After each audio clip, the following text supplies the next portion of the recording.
Le soleil se levait doucement sur la côte méditerranéenne française, ses rayons dorés caressant les vagues calmes qui s'étendaient à perte de vue. Le capitaine Jean-Luc Moreau se tenait sur le pont de son navire de patrouille, respirant l'air salin du matin. Après 20 ans de service dans la marine française, il pensait avoir tout vu. Pourtant, cette journée allait lui prouver le contraire. L'équipage vaquait à ses occupations habituelles, le lieutenant Émile Garnier surveillait l'horizon avec ses jumelles, tandis que le caporal Pierre Lafitte vérifiait les équipements de sécurité. Le matelot André Dubois, le plus jeune de l'équipe, préparait le rapport météorologique quotidien. Une matinée comme tant d'autres, du moins en apparence. « Capitaine !» La voix d'Émile brisa soudain la tranquillité ambiante. « Il y a quelque chose d'étrange à tribord, à environ 200 mètres. » Jean-Luc saisit ses jumelles et scruta l'horizon dans la direction indiquée. Au début, la forme grise semblait être un simple rocher, mais son mouvement irrégulier attira immédiatement son attention. Le navire changea de cap, s'approchant prudemment de l'objet mystérieux. Plus ils avançaient, plus l'atmosphère à bord devenait tendue. Les marins expérimentés échangeaient des regards inquiets, conscients que quelque chose d'inhabituel se déroulait sous leurs yeux. Un cri étouffé d'André attira l'attention de tous. « Mon Dieu, c'est impossible !» Le jeune matelot pointait du doigt la masse qui se débattait maintenant clairement dans les vagues. Ce n'était ni un rocher, ni un débris, mais un éléphanteau, luttant désespérément contre les courants marins. Jean-Luc n'en croyait pas ses yeux. En 2 décennies de carrière maritime, jamais il n'avait été confronté à une situation pareille. L'animal semblait épuisé, ses mouvements devenant de plus en plus faibles. Le temps pressait. « Équipe de sauvetage en position », ordonna le capitaine. Pierre, André, préparez le canot de sauvetage. Émile, contactez les autorités portuaires et demandez l'assistance d'un vétérinaire. Les ordres fusaient alors que l'équipage se mobilisait rapidement. Un vieux pêcheur local, Marcel, qui passait à proximité dans son petit bateau, s'approcha en agitant les bras frénétiquement. « Capitaine, les courants sont dangereux ici, une tempête approche. » Cette nouvelle information ajoutait une pression supplémentaire à une situation déjà complexe. Pendant que l'équipe se préparait pour le sauvetage, Jean-Luc observait l'éléphanteau avec une inquiétude grandissante. Comment une créature terrestre aussi jeune pouvait-elle se retrouver si loin en mer? Les questions se bousculaient dans son esprit, mais l'urgence de la situation ne permettait pas de s'y attarder. Le soleil montait dans le ciel, et les premiers signes de la tempête annoncés par Marcel commençaient à se manifester. Des nuages sombres s'amoncelaient à l'horizon, et le vent se levait progressivement. L'opération de sauvetage devait commencer immédiatement, avant que les conditions ne se détériorent davantage. Le canot de sauvetage fut mis à l'eau dans un mouvement précis et coordonné. Pierre et André prirent place à bord, équipés de gilets de sauvetage et de matériel de premier secours. À peine s'étaient-ils éloignés du navire principal que le moteur du canot commença à tout sauter avant de s'arrêter complètement. « Malédiction !» s'exclama Pierre en tentant de redémarrer le moteur. Rien n'y faisait. Les vagues, de plus en plus agitées, commençaient à secouer leur petite embarcation. Sans hésiter, les 2 hommes saisirent les rames et commencèrent à pagayer vigoureusement vers l'éléphanteau. De son poste d'observation, Jean-Luc surveillait l'opération avec une tension croissante. À travers ses jumelles, il pouvait maintenant voir clairement ce qui entravait les mouvements de l'animal. Un filet de pêche abandonné s'était enroulé autour de sa patte arrière, le maintenant prisonnier des flots. « Capitaine !» appela Émile depuis la radio. « La garde côtière est en route, mais avec la tempête qui approche, ils mettront au moins 1 heure à nous rejoindre. » 1 heure. Jean-Luc savait que l'éléphanteau n'avait pas ce temps devant lui. Dans le canot, Pierre et André s'approchaient enfin de l'animal. Ils pouvaient maintenant entendre ses barrissements de détresse, des sons déchirants qui résonnaient sur l'eau. L'éléphanteau les regardait avec des yeux emplis de peur et d'épuisement. Doucement, tout doucement, murmura André en tendant la main vers l'animal. À leur grande surprise, l'éléphanteau ne montra aucun signe d'agressivité. Au contraire, il semblait comprendre qu'ils étaient là pour l'aider.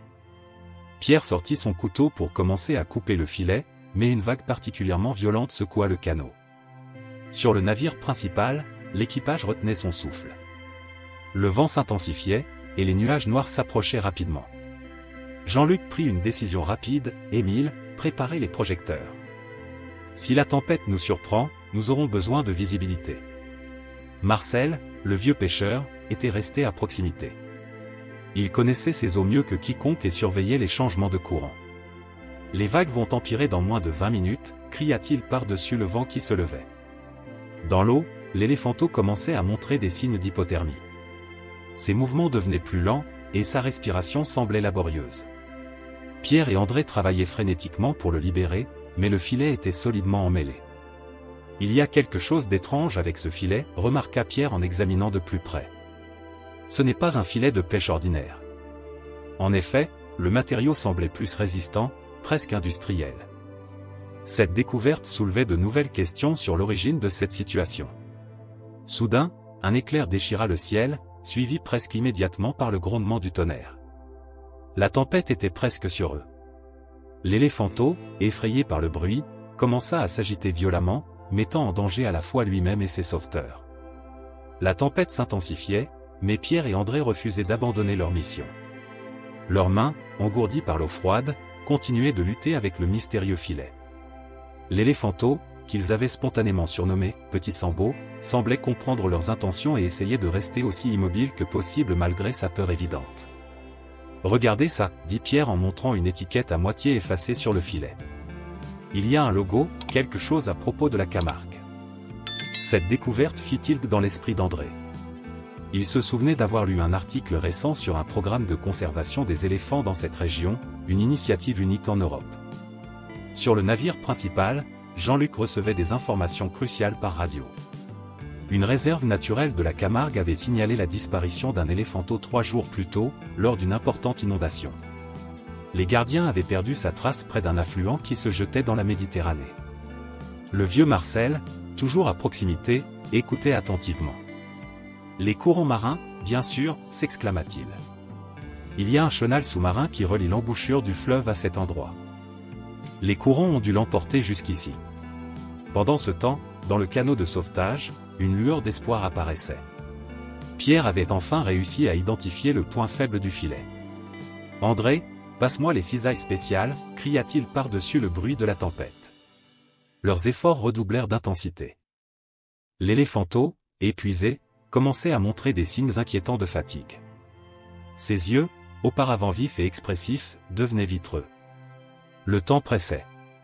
Jean-Luc prit une décision risquée, il fit rapprocher le navire principal, créant ainsi une barrière contre les vagues les plus violentes. C'est alors qu'une découverte stupéfiante fut faite. En examinant de plus près le filet, André remarqua des marques distinctives. « Ce n'est pas un accident, murmura-t-il. Ce filet a été modifié, délibérément renforcé. » Cette révélation suggérait que la présence de l'éléphanteau dans ces eaux n'était peut-être pas entièrement due au hasard. La radio grésilla à nouveau. Cette fois, c'était un message de la réserve de la Camargue. Il confirmait que l'éléphanteau faisait partie d'un groupe récemment arrivé d'Afrique, destiné à un programme de conservation unique. Mais il y avait plus, plusieurs incidents inexpliqués s'étaient produits ces dernières semaines, mettant en danger les animaux de la réserve. Soudain, un éclair illumina le ciel, révélant une silhouette sur l'horizon. Un autre bateau, plus petit et plus rapide, semblait les observer à distance. Lorsque Jean-Luc dirigea ses jumelles dans cette direction, l'embarcation disparut rapidement dans la brume. Le mystère s'épaississait, mais la priorité restait le sauvetage. Pierre et André étaient maintenant si près de libérer l'éléphanteau. Leurs mains tremblaient de fatigue et de froid, mais leur détermination restait inébranlable. Le filet commençait enfin à céder sous leurs efforts acharnés.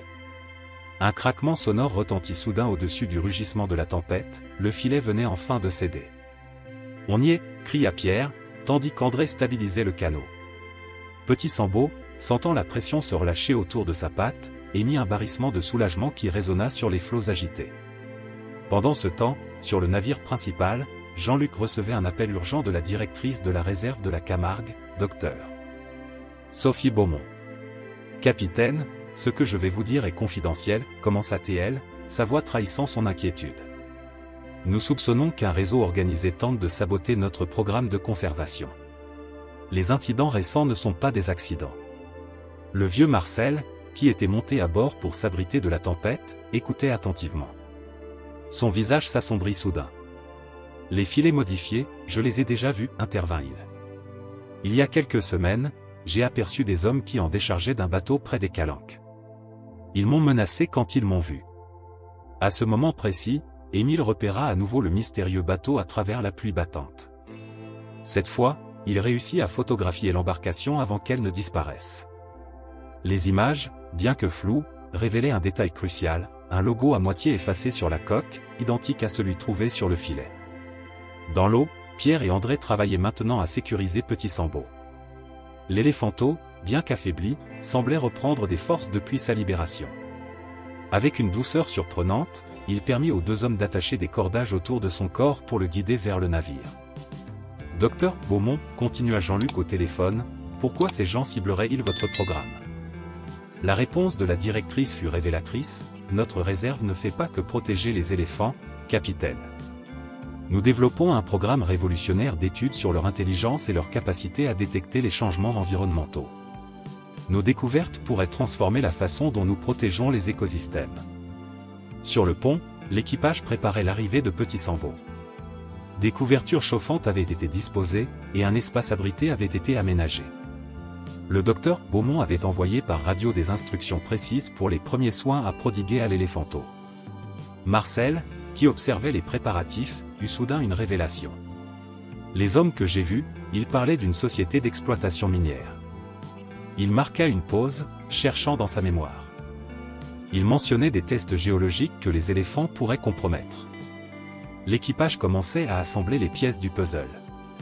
La réserve de la Camargue, avec ses éléphants exceptionnellement intelligents, représentait une menace pour certains intérêts industriels. Le sauvetage de Petit Sambo devenait plus qu'une simple opération de secours, c'était désormais une course contre la montre pour protéger non seulement un éléphanteau, mais tout un programme de conservation innovant. La tempête commençait enfin à s'apaiser, mais l'atmosphère à bord du navire restait électrique. Petit Sambo, maintenant en sécurité sur le pont, recevait les premiers soins, enveloppés dans des couvertures chauffantes.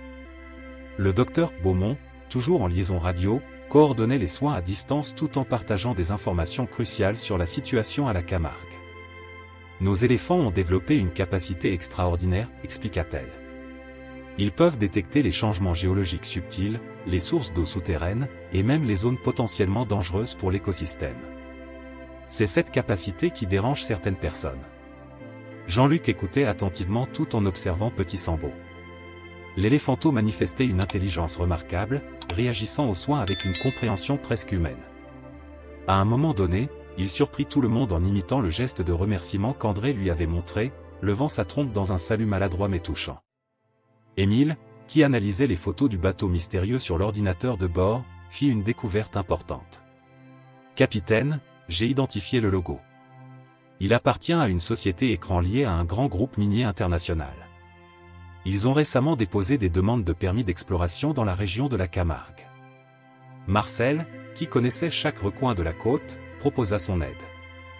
Il existe une route maritime peu connue pour retourner à la Camargue. Elle évite les zones surveillées par ces gens. Le vieux pêcheur traça le parcours sur une carte, révélant un chemin complexe à travers les calanques et les petites criques. Pendant ce temps, Pierre remarqua quelque chose d'étonnant. Petit Sambo réagissait de manière particulière chaque fois que le nom de la Camargue était mentionné. L'éléphanteau devenait agité et émettait des sons graves, comme s'il essayait de communiquer quelque chose. Les éléphants ont une mémoire exceptionnelle, intervint le docteur Beaumont via la radio. Il se souvient probablement du chemin qu'il a pris et des événements qui l'ont conduit ici. Chaque information qu'il pourrait nous donner est précieuse. Jean-Luc prit une décision rapide. Il fallait non seulement ramener Petit Sambo à sa famille, mais aussi protéger le programme de conservation. Le capitaine organisa une réunion d'urgence avec son équipage pour mettre au point un plan audacieux. « Nous allons créer une diversion, annonça-t-il. Émile, contactez tous les bateaux de pêche locaux. Marcel, nous aurons besoin de votre connaissance des courants. Pierre et André, préparez Petit Sambo pour le transport. Nous allons transformer cette mission de sauvetage en une opération de protection environnementale. » Le plan était risqué mais ingénieux. Une flottille de bateaux de pêche se disperserait dans différentes directions, créant une confusion pour toute personne surveillant leur retour. Pendant ce temps, le navire principal, guidé par Marcel, emprunterait une route détournée vers la Camargue. Soudain, Petit Sambo commença à s'agiter de manière inhabituelle. Ses oreilles se dressèrent et sa trompe pointait obstinément dans une direction précise. Le docteur Beaumont, informé de ce comportement, eut une révélation stupéfiante.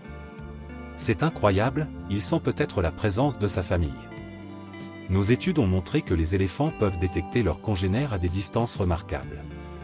L'aube se levait sur la Camargue lorsque le navire de Jean-Luc approcha enfin de sa destination. Le plan avait fonctionné à la perfection, la flottille de bateaux de pêche avait créé une diversion efficace, permettant à l'équipage de naviguer sans être repéré à travers les passages secrets indiqués par Marcel. Petit Sambo, qui n'avait pas dormi de la nuit, devint de plus en plus agité à mesure qu'ils approchaient de la côte. Ces barrissements, d'abord doux, gagnaient en intensité et en urgence. Le docteur Beaumont, qui les attendait sur la plage avec son équipe, confirma ce que tous espéraient, la famille de Sambo était proche, cherchant activement leur petit. « Regardez !» s'exclama André, pointant vers un bosquet dense à la lisière de la réserve. Des formes grises se déplaçaient entre les arbres, et des barrissements lointains répondaient à ceux de Petit Sambo. L'émotion était palpable sur le navire, ils avaient non seulement sauvé l'éléphanteau, mais ils allaient pouvoir le réunir avec sa famille. Le débarquement fut organisé avec précision. Une équipe de la réserve avait préparé une rampe spéciale, et des vétérinaires se tenaient prêts à intervenir. Mais Petit Sambo les surprit tous. Dès que ses pattes touchèrent le sable, il se mit à courir maladroitement vers le bosquet, sa petite trompe levée dans les airs. Ce qui se passa ensuite resta gravé dans la mémoire de tous les témoins.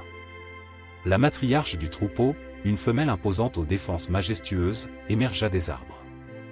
Elle s'approcha lentement, sa trompe explorant l'air. Lorsqu'elle atteignit Petit Sambo, leur réunion fut d'une tendresse bouleversante. Le reste du troupeau se joignit à eux, créant un cercle protecteur autour du petit rescapé. Mais l'histoire ne s'arrêtait pas là. Le docteur Beaumont révéla que les découvertes faites grâce à cette aventure avaient conduit à des changements significatifs. L'attention médiatique générée par le sauvetage de Petit Sambo avait mis en lumière l'importance du programme de conservation. Les autorités, alertées par les preuves rassemblées par l'équipage, avaient lancé une enquête approfondie sur les activités suspectes dans la région. « Votre courage a fait plus que sauver un éléphanteau », déclara le docteur Beaumont à l'équipage. « Vous avez protégé l'avenir de tout notre programme de conservation. » La matriarche, comme si elle comprenait l'importance du moment, s'approcha de Jean-Luc et son équipe. Dans un geste qui laissa tout le monde sans voix, elle les salua en levant sa trompe, imitant le geste que Petit Sambo avait appris durant son sauvetage. C'était un moment de connexion pure entre deux espèces, un pont entre deux mondes. Chers auditeurs, cette histoire extraordinaire de Petit Sambo et de ses courageux sauveteurs nous rappelle la force de la compassion et l'importance de protéger notre monde naturel. Pour continuer à suivre des récits aussi touchants et découvrir d'autres aventures marines fascinantes, nous avons créé une playlist spéciale que vous trouverez en cliquant sur le lien à gauche de votre écran. Si cette histoire vous a ému, n'oubliez pas de vous abonner à notre chaîne et de laisser un « j'aime » à cette vidéo. Chaque jour, nous partageons des histoires uniques qui célèbrent le lien spécial entre l'homme et la nature. Rejoignez-nous dans les commentaires pour partager vos pensées et vos propres expériences de sauvetage animal. La protection de notre environnement et de ces créatures extraordinaires commence par la sensibilisation. Ensemble, nous pouvons faire la différence. Fin de l'histoire.